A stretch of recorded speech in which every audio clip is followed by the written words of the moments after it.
Welcome to Estate Planning Beyond the Binder. Hey there, welcome to Estate Planning Beyond the Binder with Brian Chu, managing partner at OC Wills and Trusts and a leading estate planning attorney serving Orange County families for over 25 years. My name is Kevin Rosenquist, and today we're diving into a tricky area of estate planning, blended families and second marriages. Brian's here to walk us through the most common pitfalls and the smart planning strategies that help protect everyone involved. Brian, good to see you. Thank you, Kevin. Thank you for having me on today. So another interesting topic. What is it that makes estate planning for blended families more complicated than for traditional families? The biggest issue with blended families is usually the relationship with the stepchildren. Step-parents, stepchildren, and, despite all the, common popular media tropes, those relationships are sometimes good, sometimes bad, sometimes non-existent. Mm-hmm. And depending on the circumstances, that will dictate, how we're going to set up the estate plan. Obviously, when you have your typical family where it's, mother, father, and, or parents and two children that are of their own, usually you can trust the parents to take care of the kids. But in a blended family where, especially we have, parents, have their own children, is how can I, if something happens to me, and I'm getting married to someone who has their own kids, how can I make sure that if something happens to me first, that I take care of whoever I want to take care of, including my kids, because I may or may not be able to, trust that if I give, if something happens to me and I give all the money to my, my new spouse, that they would use that money when they pass and make sure that money, some of that money might go to my kids. Okay. And, and so that'll be, whenever I have that situation, and it's pretty common, that'll be the first question. We have to talk about, what are the assets? Are they communal assets? Obviously, I have a fair number of people, they've been married, for 20, 30 years, and it's a blended family. And that's a far different situation. I've been married 5 years and have a blended family. A lot of times the stepchild they are their children as far as they're concerned. And that's the relations they had. They were stepchildren very young, and the step parent raised them effectively, and they consider their own children. And, so a little less of an issue. But, for those, that might get married later in life and adult children, you probably you may not have that relationship with the stepchildren. And now, I, as the parent of my children, I want to make sure my kids are taken care of, but at the same time balancing, taking care of the new spouse. Depending on, there's a lot more issues, because a lot more issue of whose money is it. When we're married and, these are our joint kids, and, this is the first marriage, or, whatever, we got married relatively young, most of the assets are probably community property, and, we view it as jointly, and survivor gets it all, and that's simple. But with blended families, it can be that simple, but a lot of times it's not. And so then we have to evaluate what are the best options to do. And again, those are maybe maybe traditional options, maybe less than traditional options. What are some of the common mistakes you see in second marriages when it comes to trusts or beneficiary designations? I don't know if there are mistakes. It's just people aren't thinking things out in terms of, if something happens to me, yes, we put a plan in place to take care of all the kids, or even, whatever kids. And again, it may or may not be a mistake. It's just that if I, again, it's the same issue. If it's my kids and I get remarried, and something happens to me and I give the bulk of the assets to my new spouse, yes, the trust may say, we do a joint trust, it may say when she passes, all the money goes equally amongst all the kids. Okay, that's fine.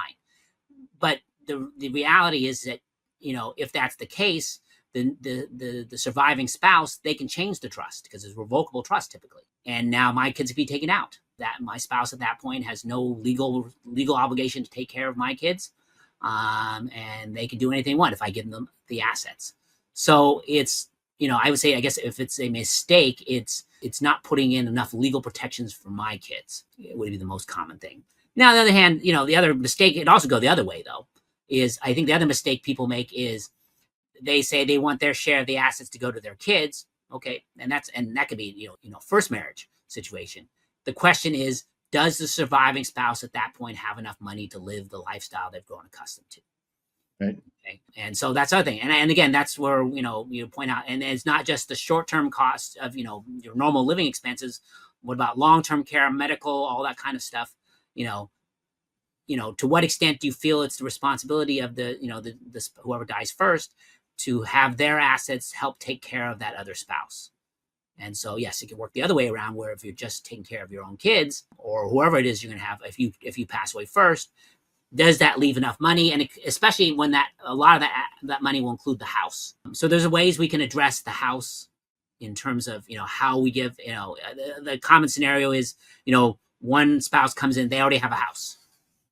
Another spouse comes to live with them. I might, that person who owned the house, will tell them, okay, if you consider that house your separate property, but you want your spouse to be able to live in it, we can set it up so if you pass away first, the surviving spouse has the right to live in the property. They pay all the expenses. They might even request the house be sold and something of equal or lesser value be purchased in its place. But the equity of the house ultimately will go back to the kids. So that's why the house remains in the trust. But the surviving spouse still has a place to live. And then ultimately, when that person passes and or moves out, the equity in the house will then revert back to my kids in that case.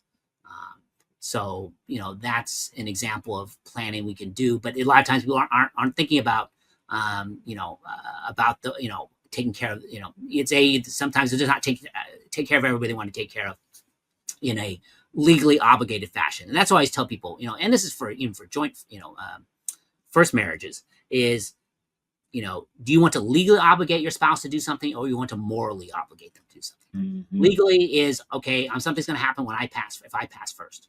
Morally is, I'm going to give them some or all the assets and trust they'll do whatever they should do with those assets. And at least, very least, regarding my side of the family, that if to the extent that, I wanted them taken care of, they will continue to honor those wishes. But that's a moral obligation at that point. Yeah, I feel like, you if you're going to put it all in one person's hands, you got to choose that person very carefully. I mean, are there times where you've seen someone leave everything to a new spouse, hoping they'll do the right thing later, and it kind of blows up in their face? Well, metaphorically speaking, of course. We see it, and obviously we see it in the news. We see it, again, the surviving spouse, they can do whatever they want. To the extent that you give the assets to that person, you're trusting them to do what's right. At that point, I always tell people, you're trusting, haunting from the grave as being the enforcer, basically, as opposed to any legal enforcement that, if you have money wanting to go to the kids and the relationship. And the thing is, the relationship now might be fine. Right. But it could change. And we see it happen all the time. That relationship changes. And it's not even from, something bad's happened. It's just, if that relationship is now kind of over, because you've passed away, that link is gone. And now the that relationship just kind of goes away over the course of time. And then at some point, that because the relationship's gone away, again, not necessarily through any fault of anybody else's, and now that person may take those kids out of the plan. And again, it may not necessarily be nefarious. It just may be the course of time. And again, that may not have been what you wanted to happen. So that's where, again, we go back to the legally obligating the surviving spouse to do something. And again, it doesn't, even then, there's some planning opportunities in terms of it's for that person's lifetime as opposed to, giving it to them. But the asset has to remain in the trust. That's the thing. The asset can't leave the trust, because once the asset leaves the trust, you can't put stipulations on what they do with the asset after it leaves. Right. Once they get it, and it's over. But as long as the asset is the trust. But that's the best usually for the house. You could do it for money too, though. You could have money. You can set aside money, and again, that's where who's in charge of it then also becomes an issue. And that's where, when we talk about the planning, the first question we'll try to figure out is, should we even do a joint trust? Especially if the two, both the two spouses have, they have a fair amount of assets, on both sides, and especially if they want different people to be in charge after each other, they may trust each other to be in charge, but if something happens to the two of them, they might want somebody else to be in charge, somebody on their own side of the family. And again, in a joint trust, while you could have both sides of the family being in charge, I think that's a bad idea, typically. So that's where we might do two separate trusts.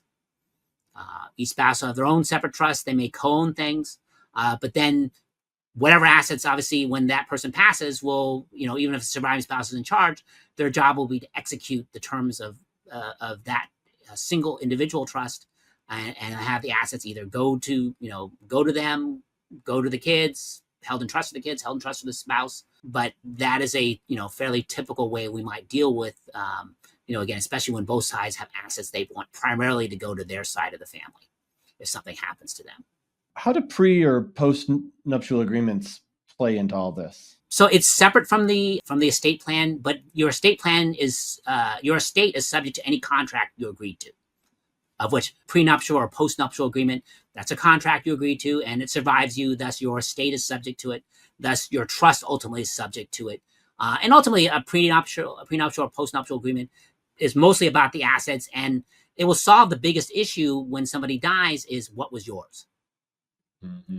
Because I always tell people death is like divorce.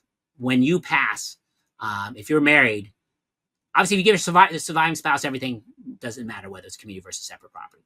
But if you're having assets go to somebody else other than your spouse, your trust, as I always say, it says whatever I'm entitled to, this is where I want it to go. But you can't give away what is not yours to give away.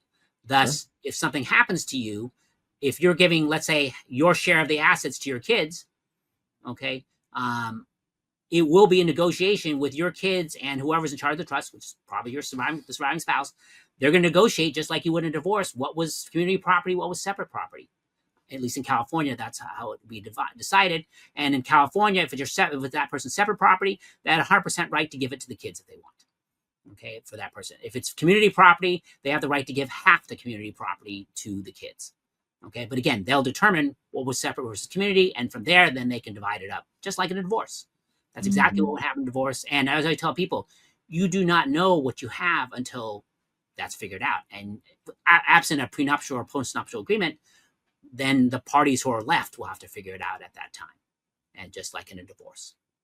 Is it common where people will remarry and sort of kind of forget to update their plan? Because I feel like a lot of people do an estate plan and then they're like, all right, well, I'm done. I don't think about that for a while. And then it's just out of sight, out of mind, get remarried and then forget to update it. Is that something you see often? Yes. I mean, we see that. We see it both ways. I mean, we see it where they have, and again, it may be intentional. Like I said, if my estate plan says, if I have an estate plan and, and it says everything that I have goes to my kids, I still may want that if I get remarried. And so in which case, yeah, I don't need to necessarily I don't have to change my estate plan because I got married necessarily. But again, I can't give away everything I have because I can't give away, more than 50% of the community property. So they'll figure that out. On the other hand, not updating your estate plan means you're not accommodating your spouse, the new spouse, which again, may be fine, maybe it's not, depending on, how your relationship is with that spouse in terms of the financial arrangement, that you have, how dependent is that spouse on you? And yes, if you don't update your estate plan, that's not going to accommodate that. Mm-hmm. They're still entitled to their 50% interest in the community property. But again, a lot of people are getting married later in life after retirement. Well, you're not generating community property anymore. True. Everything is separate at that point. And so are you accommodating, if that's your wish, and you don't update your estate plan, then yes, you're not accommodating the new spouse. And, and then your agents, have changed at that point too, or may or may not. Again, you may or may not want, if it's your kids that are, if the kids are the ones who are your agents and now you want your spouse, obviously you need to update the trust to reflect that you want the spouse to be making those decisions, at least initially. Or not, and so, it's just like for doing any estate plan, you want whatever the current plan is to reflect your current wishes. Obviously the biggest life, outside of, A, getting a divorce, B, is getting remarried. That's the second most, biggest life change that can happen to us if in that situation. And that's why we would typically want to update our documents, especially if we want to integrate the new spouse into those plans.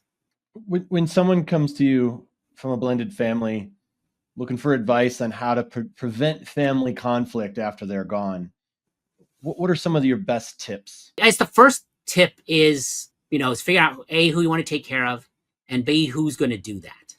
Mm-hmm. Maybe your spouse is not the best person to be the trustee. Maybe there's a neutral third party, a corporate trustee, private fiduciary, but ultimately it's how you treat your assets while you're alive. To the extent you want it to all go to your spouse, it doesn't really matter. But to the extent you want assets going to somebody other than your spouse, having the pre or postnuptial agreement, keeping your assets. If you want to have your separate assets go to your kids, keeping them separate, making sure if you are working, you're not commingling money from your job with money you had prior to the marriage. The biggest issue, I think, conflict is going to come up with the house. If presumably you're living in the house with your spouse, you have a mortgage, in which case you are using, where did the money come from to pay for the mortgage, property taxes, insurance? Was that community property money? Was that separate property money?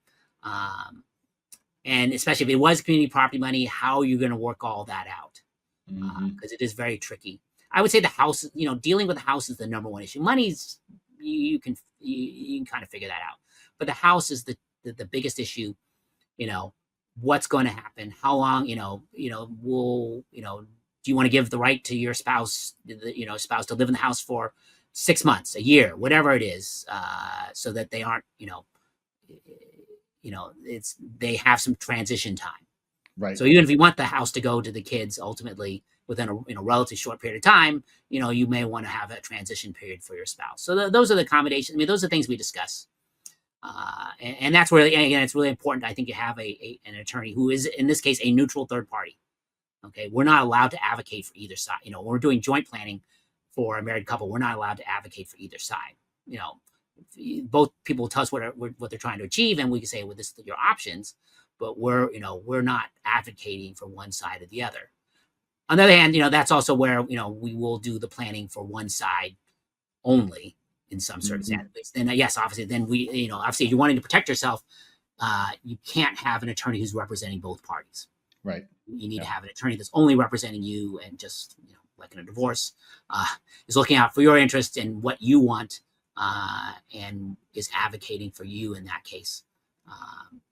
And you're able to do that. You're able to do that if you're married, and first marriage, second marriage, doesn't matter. You have the authority to deal with your assets, and we deal with that all the time. But again, it is subject. If you are married and you are doing your own estate plan, you're allowed to do so, and your spouse may or may not need to be aware of it, depending on the circumstances. But you don't need their consent to do your own estate plan. But it is subject to the restriction of you can only give away what you're entitled to give away, and your trust. People think, I have money in my name. That's fine. That's in your name, but that doesn't mean it's yours. And so I say ownership of assets while you're married does not determine it's yours. It'll be determined, just like in divorce, whether it's yours based on facts and circumstances. Where did the money come from?